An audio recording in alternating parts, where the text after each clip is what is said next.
In this episode of a More Beautiful Life Collective podcast, we are talking about something that is near and dear to my heart. So if you've listened along to the podcast, you know that I love to read, and you also know that I love traditions and I love the truth and beauty that they can communicate to us. And so today what we're going to do is we're going to talk about 5 traditions that you can create surrounding books and Christmas. Hope you'll join me today for this episode.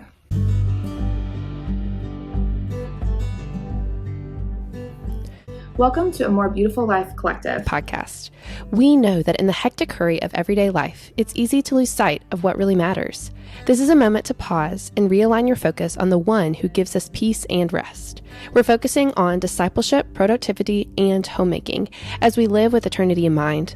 This is the place where you'll learn to create a life you love and cultivate your heart for God. I'm Casey Fletcher. Thanks so much for joining me. Hey everyone, this is season 2, episode 16 of a More Beautiful Life Collective podcast. Today we are going to be talking about books and reading and traditions and Christmas. We are thoroughly in the Christmas season now. And as we gear up for Christmas, I think it's important for us to think about the way that we can use the little things that we do in order to communicate a message about what we value in our homes. We've talked about this before with traditions and with the church calendar. Everything that we do about how we structure our time and how we structure our days, our years, all of those things are communicating a message. And so we need to ask ourselves and be very thoughtful about what we are communicating to ourselves and to our kids, because everything that we're teaching ourselves and we're teaching our kids through those actions. So in an episode in the last season, we talked about the importance of reading and how reading can help you in so many ways to develop both your intellectual capabilities, obviously, but also it can be spiritually important. In reading, we confront stories that show us what is good and true and beautiful in the world. But there is a statistic, I think, that, 30% of Americans, they didn't pick up a book last year at all. So they didn't read anything. And that's not, just a fiction book, but it's literally any book that's out there.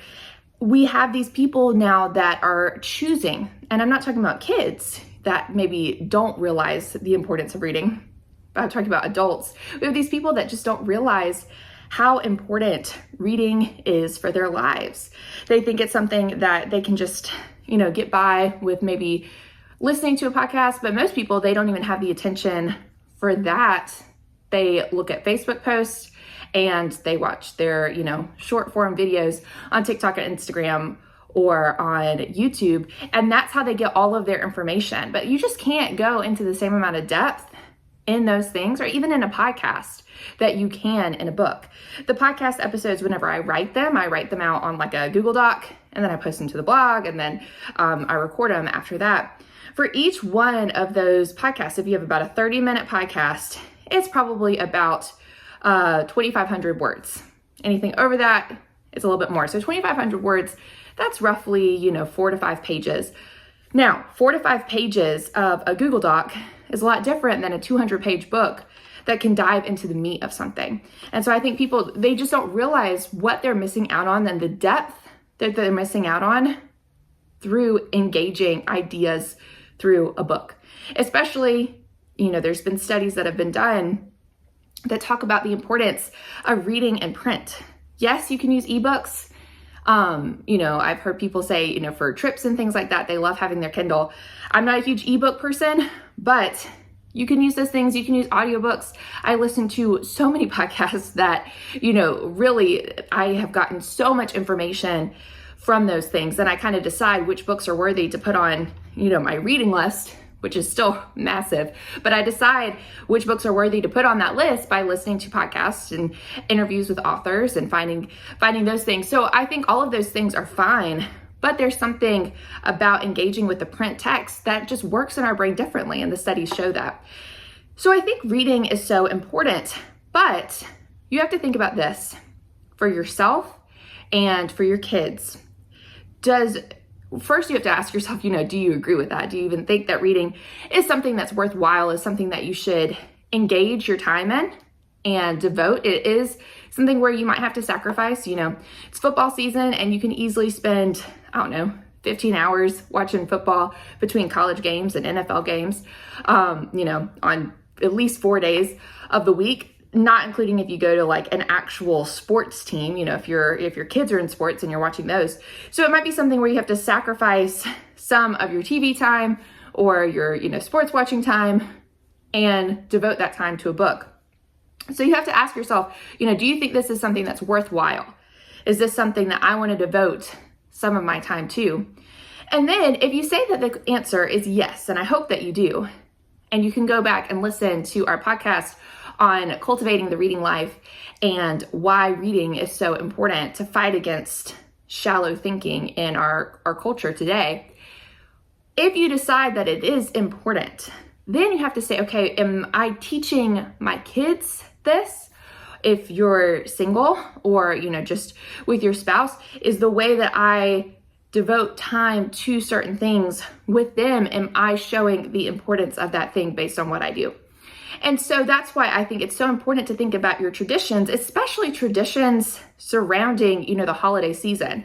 This is something that comes up every single year. And so we can use these traditions to teach spiritual concepts, but we can also use these traditions and these holidays that come up every single year to teach certain life values. And again, if you don't have kids and you're not teaching them that, you're still teaching yourself that. I think that's something that we often overlook, is that even though, yes, not everybody is in that stage of raising young kids, you are still discipling yourself through how you spend your time on these holidays, on vacations, on all of these things, because the way that you spend your time is ultimately how you're showing your value system. And so you might not be teaching it to your child, but you're still reinforcing it through your actions. I always think of this as kind of, you probably have heard people talk about your brain and how your brain makes connections, and those connections are like pathways or walkways. And the more that you walk on it, just like if you go out into the woods, we like to camp and go to state parks and things. And, we also have woods around us. And so I can go into a path in the woods that are just on our property and look at the difference in a path there versus a path, like a hiking path at a state park, because there's, 1,000 people that walk on these trails. And so the paths are just worn down. And so, even though nobody's really coming through all the time and taking care of those things, they don't have to go through and cut down trees and weed and remove the branches, because people are just moving through and creating those pathways. Where around here is very easy to let pathways kind of get, grown up, unless you're going through and kind of weed eating that area and kind of chainsawing down the little shoots and trees that come up. And so you are going through that process yourself of wearing down these pathways whenever you have these traditions, where you are ingraining certain habits and certain values in your life through the things that you do. So, thinking about Christmas traditions, there are 5 traditions that we're going to talk about today. This will probably be a shorter episode as we get into the holiday season. I know that people are so busy, and so you have lots of things going on. But I wanted to let you know about these at the beginning of the holiday season so that you're able to maybe incorporate some of them into your everyday life. We want to make sure that we are showing the values that we have. And so I think one value that is very important to show is this value of lifelong reading. And so how can we do this with our kids? Well, the first way that we can cultivate this love of reading in our kids is by creating a book advent calendar. Now, again, I'm going to be talking about ways to disciple your kids, and most of these things are things that are applicable to your kids. But if you don't have kids, or if you're, at the point where they're grown and flown, you could do all of these things by yourself, with friends, or with a spouse. So you could definitely tailor all of these things to your own personal situation. You don't just have to think of them with kids. And most of these are going to be geared a little bit more towards the younger age, just because that's what I have at home. I have a 4-year-old and a 2-year-old at home. But just because I have that age group, again, this doesn't mean that these things couldn't transform and grow as the kids get older. So the first thing that I would recommend doing is creating a book advent calendar. So Advent season starts, I think, on the 4th Sunday before Christmas. This year, Advent season is December 1st through 24th because of the way that the calendar falls. And so because of that, you would start your Advent calendar on whatever the first day of Advent is. You would just need to check it for the year that you're in, but this year it would be December 1st. And then each day you count down or count up to Christmas time. So a lot of people do these Advent calendars. You know, you have chocolates, they have Advent calendars for socks. There's even like a beer Advent calendar. You can make your own Advent calendar out of, you know, people have like little pockets where you could put experiences in an Advent calendar. I know people that they try to give a variety of gifts. And so on Christmas morning, they don't end up giving very many gifts. But what they do is they work those gifts in to the whole Advent season. And then they can tailor it to whatever days are coming up. Like if you celebrate St. Nicholas Day, or if you want to talk about who St. Nicholas is, you could do that on December 6th. If somebody had a birthday in the month of December, you could tie that in. If you have things like maybe every year you like to make a certain type of cookie or decorate gingerbread houses or go see the lights or drink hot chocolate, all of those experiences you could work into this Advent calendar. Now, one thing that I think is interesting and good to do in a way to cultivate reading in your kids' lives, in your own life, is to also, in addition to maybe some of these other ideas, to create a book Advent calendar. So what you could do is you could have a book for every day of Advent. I've heard people say that some people buy all new books. Some people get books from the library even, and they wrap the books. And then you could put them under your Christmas tree, or, you know, depending on the ages of your kids, or if you have pets, you could, you know, hide them away. But you number each of the books for the day. And so also I'd recommend kind of keeping track whatever the numbers are. You know, if like the first book is 'Twas the Night Before Christmas, probably that would be like number 24. But whatever the first book is, you would keep a little list and you would write down the names of each of the books. What we did last year is we combined this with another type of Advent calendar system where we had some days that were books that were related to the Christmas school and homeschooling that we were doing at home. And then some of the things that we wrapped were like, I wrapped a donut pan. So we would read a book, and then later that week, we cooked donuts that was kind of related to the book. Again, you could put in little envelopes, experiences that your kids could do. So with this, it doesn't have to be a book every day, but that is something that could be helpful for making sure that you use this time to read and cultivate that love of reading. Now, what are the types of books that you would wrap? Well, for us, we wrapped our Christmas books. So you could think of 'Twas the Night Before Christmas. There's The Grinch. As your kids get a little bit older, there's The Christmas Carol. And you could wrap each of those books. There's lots of different options. And some of them, if you go online, like you can find book list. I'll also have one linked on the blog of just different options of these books that you could read. The Little Drummer Boy, The Friendly Beast. There's lots of different options of what you could do.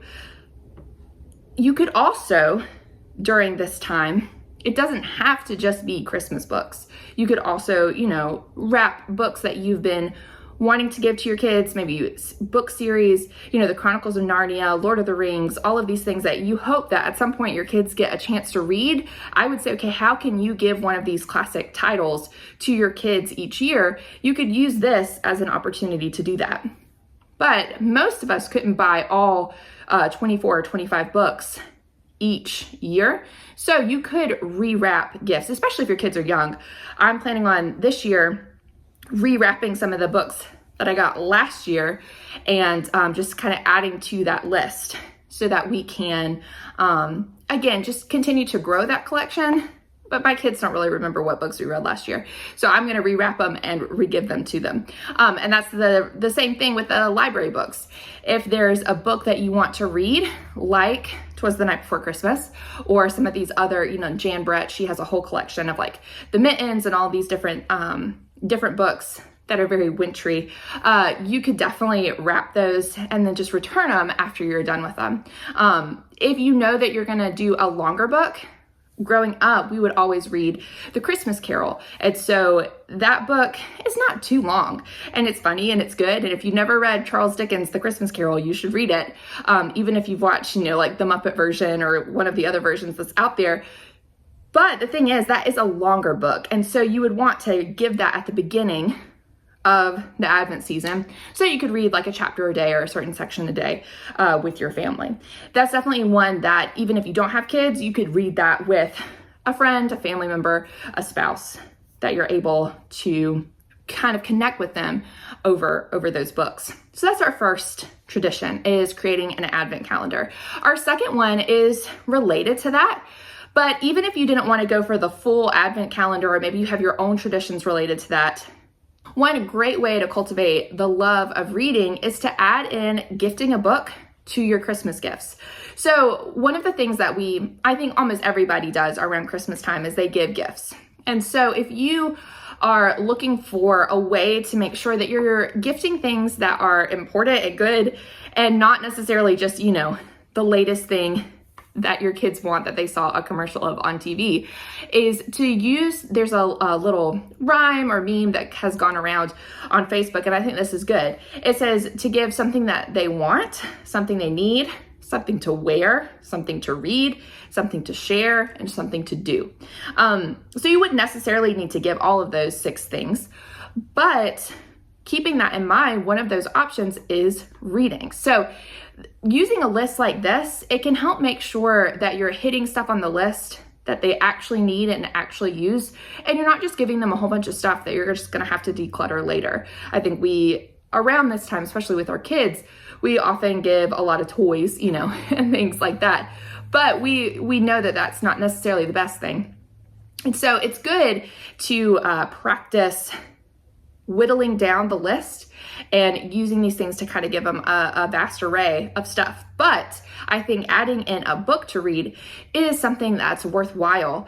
I would suggest whenever you're doing this, yes, ask your kids what they want to read, but also I would suggest maybe gearing towards more of the classics as you're doing this.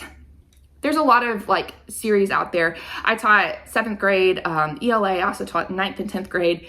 And so because of that, if you've ever taught in the public school system, or your kids go to the public school system, you probably know.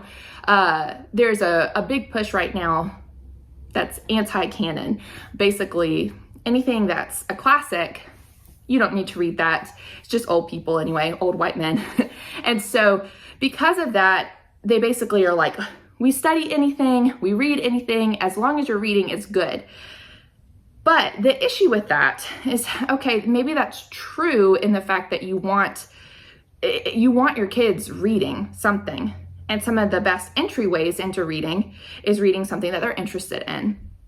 But what you're trying to do through education is you're cultivating the palate of your kids.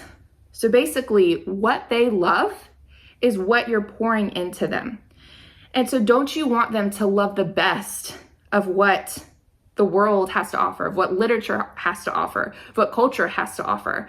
And so why would you settle for Captain Underpants if you could give them the Chronicles of Narnia or Lord of the Rings or these other books that are going to expand their understanding of not only themselves, but also the world? And honestly, a lot of those books, especially older books, they are definitely written from a Christian context, especially looking at those 2 authors and those 2 series. And so you want to think about, how can you give a book that's going to cultivate their palate? As a big reader myself, I know that there are some books that are honestly like throwaway books. It's like, why did I even spend money on this? I would get books that were popular, like new releases, through, the book of the month and different kind of subscription things like this. And finally I was like, this is just a waste of money, because some of the books were good, but it wasn't like they weren't even good enough for me to be like, let me pass it on to somebody else, because this is something that's worthwhile to read. Most of those books, if they are into Captain Underpants or some of these other series, Diary of a Wimpy Kid, go to the library and they can check out all, 100 bagillion books that they have in those series. And that's a good way to do it. But the books that you own should be books that reflect your values. And so you could be bringing up and curating their own personal library of these books that speak into their lives. So again, you could definitely do some of the fiction books that we've been talking about. You could also gift some, especially if your kids get a little bit older, there is some great missionary biographies that can show them this. You could think of other kind of biographies of people who lived in the past and dealt well with the life that they were given. And so they become a mentor to your kids as they read that. And again, for yourself as well, as you create your own personal library. There's some great books out there that give book lists for these different age groups. Honey for a Child's Heart is probably the most well-known. And if you are looking for book recommendations for yourself or for your kids, there's some great books on that list. You can also read her book for women, so it's more, mature themes in that book, but it's still all written from a Christian perspective. But it's called Honey for a Woman's Heart, and so that one also, it gives all of the books in both of those, and her two. This is written by Gladys Hunt, and in both of those books, they are geared towards. It may not always be something that is, there are some books where you deal with difficult things. If you think about even the books that I mentioned in The Lion, the Witch, and the Wardrobe, that is written for kids. But, Aslan dies. So there is a certain amount of maybe violence, or maybe where you feel like, okay, this is intense in this moment. In some books, as kids get older, if you think about like Anna Karenina, like that whole storyline is basically where you have this woman who has an affair, and then in the end, her whole life falls apart and it ends up being disastrous because of this. But that book is written from a Christian perspective, because throughout the whole book, it's contrasting her life with the life of the other man in the story that is creating a good Christian household and discipling him and his family well through the work of his hands and what he does. And so these books, they all, even though they deal with difficult themes, they're able to show a Christian worldview. And that's what her whole idea is, that you want to show hope to children and you want to show a Christian worldview to children. And so that's what she tries to do through her books.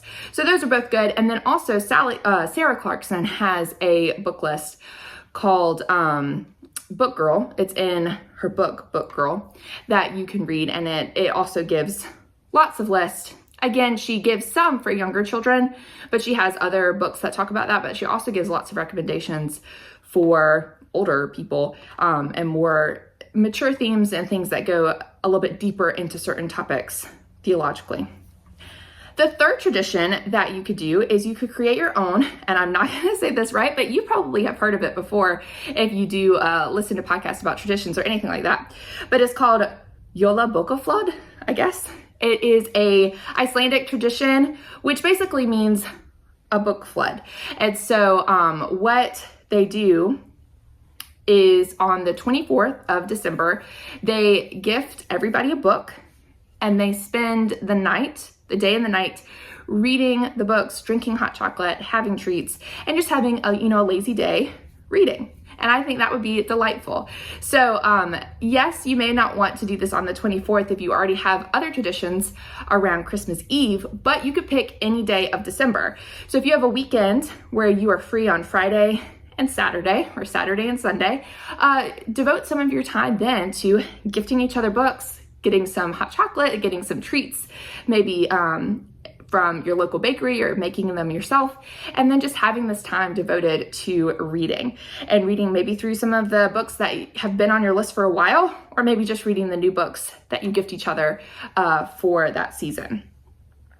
Our fourth tradition is to pick a book that you want to read aloud each year as a tradition. So I mentioned this before, that we used to read A Christmas Carol every year, basically through whenever I was in high school, with our family. So we read it out loud as a family. And so this is something that really creates those Christmas traditions. And it also gets the story that you're listening to, it definitely nestles that story into your heart. So spending time reading out loud, it connects you with your family. And it's something that especially if you don't homeschool your kids, or if you don't have kids in the home, you could still do this with whoever lives with you, because it's something that brings up conversations and topics and ideas that you just wouldn't think of if you're just going through everyday life. With reading, it's just like you would with a movie, where you're talking about a movie and what somebody's doing, and you can have these, ethical arguments about movies and things like that. Reading aloud does the same thing, but you're much more invested into the characters because it just takes more time to read the book. As you read together, it's also something that you are devoting a large chunk of time to spend together as a family. So you're connecting over these, maybe ethical and moral issues as you think about what you would do if you were in that situation. But you're also just getting those hours in as a family to connect with them. So some books that already have built-in traditions that you could look online and see how you could kind of incorporate those traditions into your life is The Polar Express. So you could read that book, drink hot chocolate, and wear pajamas. You could even watch the movie after you read the book. There's also The Legend of St. Nicholas. That's a picture book. It's about St. Nicholas, but it talks about him as like a person. So whatever you decide to do about Santa Claus with your family, I still think it's valuable to talk about like where the whole idea of Santa Claus came from. And so with St. Nicholas, it talks about who he was, what he did. You could talk about maybe more of your understanding of who he was and added some more historical context to that as well. And then you could celebrate St. Nicholas Day. So in other countries, that's where they would set out their shoes, and then you would get chocolates put in your shoes. And I did that last year with my son, and he just really liked it. It's just something that is very simple, but it's something that reinforces those traditions. And it's not just like, oh, here's your stocking, I filled it up, let's move on. It tells the story of how that tradition came to be. I've mentioned reading A Christmas Carol, and then there's also a book called The Night Tree that is about a family that has this tradition of going out into the woods. They find an evergreen tree and they wrap it with treats for the animals. So if you think of like oranges and apples and different things like that, and they decorate it and they sing a couple Christmas carols, and again, have hot chocolate out in the woods. And so that's just another different tradition that can connect your family together. All right, and then the last one is to do Christmas school. So if you've never been in the homeschooling world, one of the things that is often done is they take more time for Christmas than like public school would. We normally get about 2 weeks off for public school. And during those 2 weeks, everybody's just like, we're done. And so they don't do anything remotely academic or related to school. But for the homeschooling world, they may school further into the summer so that they can take that time for Christmas school, and they could take about 4 weeks. Now, some people, they just take that time and they're like, we're not going to do anything school related. This is just a time for traditions, and they get their academic days in the summer. Other people, actually, what they do is they tie in their academic subjects to things related to Christmas. And so they try to work that in, or maybe add a couple elements to their school day so that they're able to still count that time, but definitely infuse Christmas traditions into it. And so Christmas school basically is, those Advent weeks leading up to Christmas. They take some time to maybe learn some Christmas carols and hymns, learn some context related to Christmas, definitely read the Christmas story, You could do some service-related projects. So last year we wrote cards for military families and military members that are abroad. We also, like I mentioned before, we baked a lot. You could bake cookies and deliver them to families. You could do lots of different things during this time. And so there are lots of different options for Christmas school if you research them online. In the past, we've done Read Aloud Revival. They have a Christmas school that they do each year that is academic, and they add in their academics to their everyday. Another great option is Christmas School from Gentle and Classical Press. That's the one we did last year. And it's just something that is really beautiful. There's also another option that goes through Handel's Messiah, and it's called Hallelujah, I think, and it's by Cindy Rollins. And that's another great option. Again, it tells the story while you're also dealing with this great piece of art by going through Handel's Messiah. So I hope that this has given you some ideas, both of how to incorporate more reading into your life, but also of different types of traditions that you could do with your kids, with your family members, with your spouse. With everything that we're doing, we're just trying to cultivate traditions that reinforce our values, and that they encourage us and inspire us to live for God, to glorify God, and to also pass on this goodness, this truth, this beauty to ourselves and our kids. We want to find spaces in our life to do that. So I hope that this has given you some ideas to do that. If you haven't yet, please subscribe to the show. You can subscribe to the blog as well, where about every other week, you'll get an email with some freebies related to our podcast. You can also check out all of our resources on the shop at amorebeautifullifecollective.com. If you are looking for an Advent study to go through this Advent season, you can find that on the shop as well. So until next time, I'm Casey Fletcher. Keep creating a life you love and cultivating your heart for God. Bye. I hope you've enjoyed this episode of A More Beautiful Life Collective podcast. If you haven't yet, please leave a rating and review wherever you listen to podcasts to help others find the show. While you're there, you can like and subscribe so that you never miss an episode. Don't forget to check out the blog and our store for more encouragement and resources on how to create a life you love and cultivate your heart for God. I'm Casey Fletcher, and I'll see you next week.